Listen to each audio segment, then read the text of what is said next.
درود کے لیے باقاعدہ ہے کریمہ موجود ہے، ان اللہ و ملائکتہ یصلون علی النبی، وہ آپ بولتے ہی نہیں بولا کریں، ٹھیک ہے۔ دوسری بھی ایک اور بات بھی یاد رکھیں، یہ جو آپ کی محفلیں ہیں اب یہ نہ سمجھا کریں کہ آپ ہی بیٹھے ہیں، آپ کو کیا پتہ یہ کون کون بیٹھا ہے، روحانی حوالے سے بھی اور دوسرے حوالے سے آپ کو کیا پتہ ہے کس کس ملک کا جاسوس بیٹھا، انڈیا کا، امریکہ کا، فرانس کا، جرمنی کا، وہ بیٹھتے ہیں، اس میں کوئی دوسری بات نہیں ہے۔ آپ کو باقاعدہ نوٹ کیا جاتا ہے، آپ کو باقاعدہ لکھا جاتا ہے۔ جب حضور نبی کریم علیہ السلام کا نام مبارک ہے کیا کیا، جب حضور نبی علیہ السلام کو درود پڑھنے کی باری ہے تو ان کا انداز کیسا ہے؟ اگر یہاں کو نقیب بھائی ہیں، ویسے مجھے امید ہے کہ اس طرح کا معاملہ اگر ہیں تو غصہ نہ کریں، میں نقیب کی بات پہ آپ کے نعروں کو ویسے کچھ نہیں سمجھتا، اس نے تو آپ کو بات اس طرح کی سنائی ہوتی ہے کہ آپ جذباتی ہو کے شروع ہو جاتے ہیں۔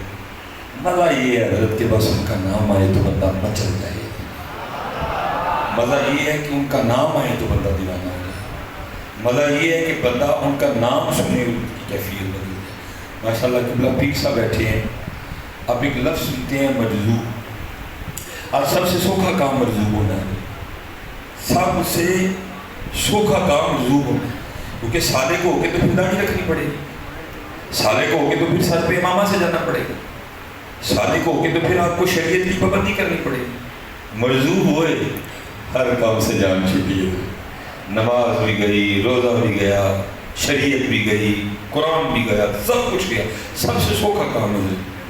اور میں آپ سے کہوں گا یہاں بھی ایتھے اللہ کاما رنگلے پر تے بڑ بڑ بندے مور ویکھ کے تک کے ہاتھ پھڑی مت نکلو کوئی اور، یہ کوئی اتنا آسان مرحلہ نہیں ہے، ہمارا تو روز وہاں پڑتا ہے۔ میرے ایک دوست ہیں مقتدی ہیں جو میں کہ وہ اس حوالے سے دیکھتے رہتے ہیں، وہ مجھے کہنے لگے حضرت کہیں آپ کو لے کے جانا ہے، آپ بڑے خوش ہوں گے، تو بس کچھ سلسلہ نہیں بن رہا تھا، ایک دن فراغت تھی، میں نے کہا چل بھائی سنگیہ چلیے ہے، مجھے تو تھا جائیں گے کو معرفت میں گفتگو ہوگی، کو تذکرہ یار چھڑے گا ذرا، کو سوز ہوگا، کو شوق ہوگا، ہے کوئی مزہ آئے گا ذرا، لیکن کچھ بھی نہیں، شریعت میں تان، علماء کی بے ادبی اور ایسی عجیب و غریب باتیں۔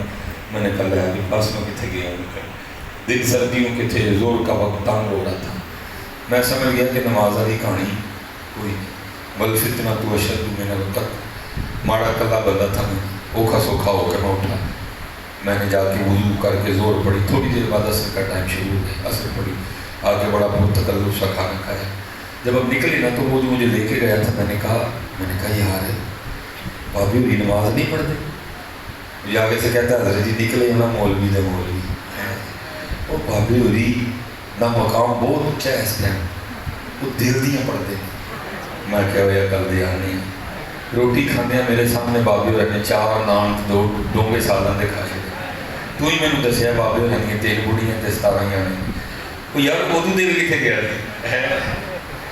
اردو دے لکھے گیا، نماز والی دل، روزے والی دل، شریعت والی دل، باقی سارے، اس لیے بھائی بچ کے رہنا ہے جی۔ باقی جو مجذوب ہوتا ہے تو اس کو کیا لگے گرمی سے، اس کو کیا لگے سردی سے، اس کو ان باتوں کی ہوش ہوتی ہے۔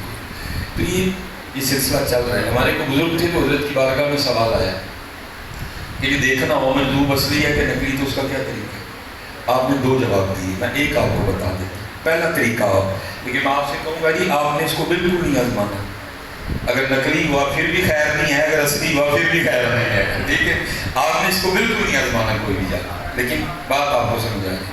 آپ فرماتے ہیں وہ شخص جو دعویٰ جذب رکھتا ہے، جو کہتا ہے جی میں مجذوب ہوں، اگر اس کو دیکھنا ہو اصلی ہے کہ نقلی ہے تو اس کا طریقہ یہ ہے کہ اس کے پیچھے جا کے بیٹھ جاؤ، اس کے پیچھے بیٹھ کے نا حضور نبی کریم علیہ السلام کا نام مبارک، اگر تو تیری طرف منہ کر لے تو اصلی ہے، نہ کرے تو نقلی ہے۔ مطلب کیا؟ حالت جذب میں بھی مجذوب کو بھی اتنی ہوش ہوتی ہے کہ میرے پیچھے اللہ جل شانہ کے محبوب کا نام دیا گیا ہے اور میں نے محبوب خدا کے نام کو کانڈ نہیں کرنی۔ شیخ فرماتے ہیں اگر مجذوب کا یہ حال ہے تو پھر جو ہوش والے ہیں پھر ان کا حال کیا ہونا چاہیے؟ بتائیں پھر ان کا انداز کیا ہونا چاہیے؟ اس لیے بدلو جی خود کو، جب ان کا نام آئے بس۔ دوسری یہ بھی میری بات یاد رکھیں، اگر آپ تھوڑا سستی سے بھی درود پڑھ دیں گے نا، قبلہ پیر صاحب بیٹھے ہوئے ہیں، وہ ہو بھی جائے گا، کیونکہ یہ ذکر محبوب ہے، یہ قبول ہی قبول ہے۔ اگر آپ تھوڑی سستی سے بھی پڑھ دیں گے نا، وہ بھی جائے گا۔ لیکن یہ گناہگار کہتا ہے بھائی اگر سستی سے بھی پڑھیں تو ہو جائے، تو بیٹا پھر اگر تم دل سے پڑھے گا تو پھر جو نہیں نہ ہوا پھر وہ بھی ہو جائے گا۔ شرط یہ ہے کہ پڑھے گا۔ اور میرے بزرگ یہاں ایک اور بھی بڑی خوبصورت بات ارشاد فرمایا کرتے تھے، آپ فرماتے تھے میلیا روز ایک چٹھی مدینہ پاک بھیجا۔ چٹھی سے مراد کیا ہے؟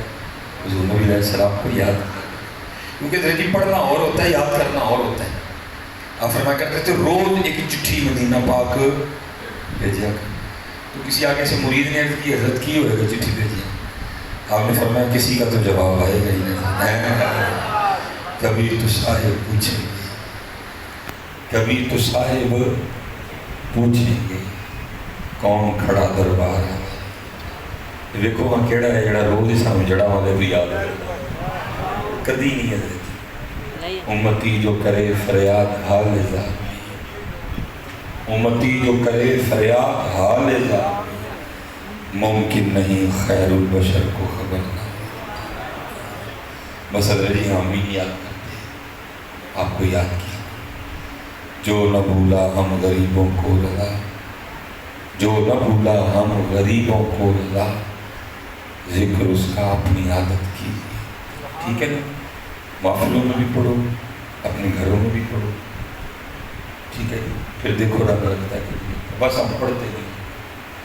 حضرت جی میں جب جامعہ نظامیہ پڑھتا تھا نا لاہور، کیونکہ میں اپنے والد صاحب کی شادی کے 17 سال بعد پیدا ہوں، بڑا ایکسٹرا لاڈا لگتا ہے۔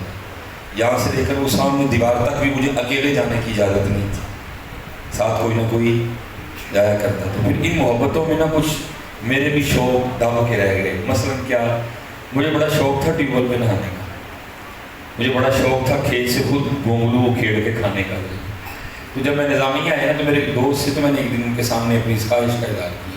انہوں نے کہا حضرت مسئلہ ہی اب اس دفعہ سیالکوٹ نہ جائیں، میرے ساتھ اکاڑا چلیں، آپ کے سارے شوق پورے کر دیں۔ ہم ان کی دعوت پہ اکاڑا چلے گئے، رات رات کے اپنے شوق پورے کیے۔ رات کو تھک کے سوئے، عشاء کی نماز پڑھ کے، ہمیں کوئی ہوش نہیں۔ گھر میں 2 کمرے تھے، ایک کمرے میں وہ خود تھے، دوسرے میں انہوں نے ہمیں سلا دیا۔ میری حضرت کو رات کو 1 بجے آنکھ کھلی، کس طرح کہ کمرے میں ایک شخص لیٹا ہوا تھا اور وہ شور کر رہا تھا، لاہور لاہور لاہور لاہور۔ اس نے ہمیں اٹھا دیا، میں اٹھ کے دیکھا۔ صبح حضرت نے جس سے بھی میری ملاقات کرائی نا اور تعارف کروایا، یہ وہ ہیں یہ وہ ہیں یہ وہ ہیں، ان میں وہ حضرت نہیں شامل تھی۔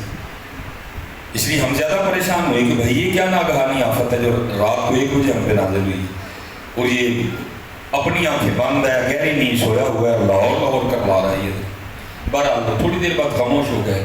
ہم نے سونے کی کوشش کی اور ہم اس میں کامیاب ہو گئے، لیکن تھوڑی دیر بعد اس نے پھر جگہ دی، بڑا غصہ آیا۔ پھر ہم نے سونے کی کوشش کی، پھر کامیاب ہو گئے۔ تیسری بار اس نے پھر جگہ دیا، پھر نہیں نیند آئی ساری رات۔ ہم بیٹھے رہے اور کہتے رہے بس ذرا صبح ہو جائے، پھر علامہ صاحب سے پوچھتے ہیں۔ صبح فجر کی نماز جب پڑھنے گئے، حضرت نے مصلی امامت پہ مجھے کھڑا کر دیا، میں نے نماز پڑھائی۔ نماز پڑھ کے جب باہر نکلے، میں نے علامہ صاحب کا ہاتھ پکڑا اور سائڈ پہ لے گئے۔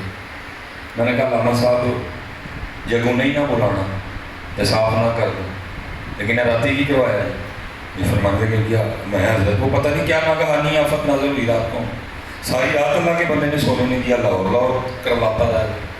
وہ کہنے لگے حضرت وہ ناگہانی آفت نہیں، وہ میرے برادری اکبر ہے، بس مجھے نہیں پتا تھا کہ وہ رات کو آ جائیں گے، اگر مجھے پتا ہوتا تو میں کہیں اور ان کے سونے کا اہتمام کرتا۔ میں نے کہا مسئلہ کیا ہے؟ ان کا مسئلہ یہ ہے کہ یہ روز بس لے کے نا اوکاڑا سے لاہور جاتی ہیں، اور کیونکہ انہوں نے اوکاڑا سے لے کر لاہور تک لاہور لاہور کرنا ہوتا ہے۔ اب ان میں لاہور اتنا غالب آ گیا، یہ سوتے میں بھی لاہور لاہور ہی کرتے ہیں۔ میں نے اس دن سیکھا تھا، میں نے کہا یہ بندہ سارا دن لاہور لاہور کرے نا تو ستیاں بھی لاہور لاہور ہو جائیں، تو یہ بندہ سارا دن اللہ اللہ کرے تو ستیاں اللہ اللہ نہیں ہوئے گا۔ اگر بندہ سارا دن حضور نبی علیہ السلام کا نام مبارک لے تو آپ کے خیال میں سوتے میں نہیں ہوگا۔ بھائی ہمارے بڑوں میں یہ لطیف ہے کہ کوئی انہوں نے حق سچ لکھا ہے، اس لیے تو کسی نے کہا تھا میں سو جاؤں یا مصطفیٰ کہتے کہتے، میں سو جاؤں یا مصطفیٰ کہتے کہتے، کھلے آنکھ صلی اللہ کہتے کہتے۔ اور یہی کربلا والوں کا پیغام ہے، اور یہی کربلا والوں کا پیغام ہے، یہی پیغام ہے۔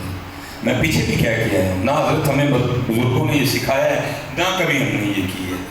وہ کسی نے کہا تھا نا جی، قتل حسین اصل میں مر گئے یزید، قتل حسین اصل میں مر گئے یزید ہے، اسلام زندہ ہوتا ہے کربلا کے بعد۔